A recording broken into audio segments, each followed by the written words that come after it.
गोरखपुर से शामली के बीच बनने वाला 700 किलोमीटर लंबा तराई एक्सप्रेसवे, गोरखपुर शामली टेरे एक्सप्रेसवे, काफ़ी महत्वपूर्ण होने वाला है।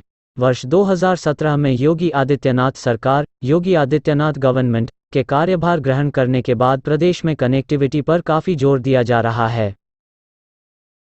इस क्रम में पिछले 5 सालों में प्रदेश में पूर्वांचल एक्सप्रेसवे का काम पूरा कराया गया, बुंदेलखंड एक्सप्रेसवे को पूरा कराया गया, गंगा एक्सप्रेसवे की रूपरेखा तैयार की गई, योजना पर काम भी शुरू हो गया है। इसके बाद तराई एक्सप्रेसवे को जमीन पर उतारने की तैयारियां शुरू की गई हैं। 700 किलोमीटर लंबा यह एक्सप्रेसवे भारत और नेपाल की सीमा के पास से गुजरेगा और यह इस पूरे इलाके में रोड कनेक्टिविटी को बूस्ट देगा। साथ ही आपात स्थिति में इसका उपयोग लड़ाकू विमानों को उतारने के लिए भी किया जा सकेगा। इस एक्सप्रेसवे पर एयर स्ट्रिप बनाने की भी तैयारी की जा रही है। नेपाल के रास्ते चीन से आने वाली संभावित चुनौतियों को यहां से निपटा जा सकेगा। तराई एक्सप्रेसवे को जमीन पर उतारने की दिशा में काम शुरू कर दिया गया है। National highway authority of India ने सड़क निर्माण के लिए सर्वे का काम शुरू कर दिया है।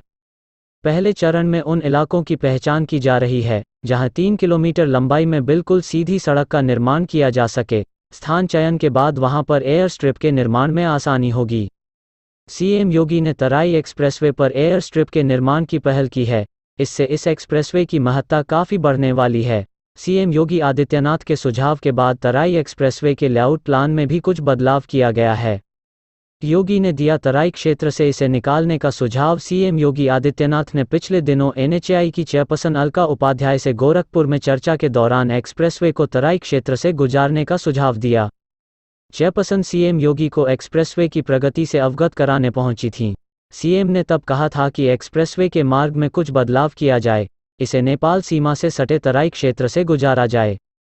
इससे इन इलाकों को भी सीधी कनेक्टिविटी मिल सकेगी। ये क्षेत्र भी इस एक्सप्रेसवे के माध्यम से विकास की तेज रफ्तार से जुड़ पाएंगे। एनएचएआई चेयरपर्सन ने उस समय प्रस्ताव पर सहमति जताते हुए सर्वे शुरू कराने की बात कही थी। अब सर्वे का कार्य शुरू हो गया है।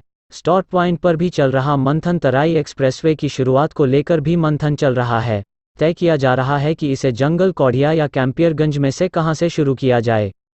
एक्सप्रेसवे की लागत को कम करने को लेकर भी चर्चा चल रही है। इसके लिए ग्रीन बेल्ट से इसके निकालने की योजना बनाई जा रही है। सर्वे के दौरान इस बात का ध्यान रखा जाएगा कि रूट में नदी, नाले और चौराहे कम आएं। इससे अंडरपास और पुलों की संख्या को कम रखना पड़ेगा और इससे लागत भी कम होगी। एनएचएआई के अधिकारियों ने उम्मीद जताई है कि यह एक्सप्रेसवे 90 से 100 मीटर तक चौड़ा हो सकता है।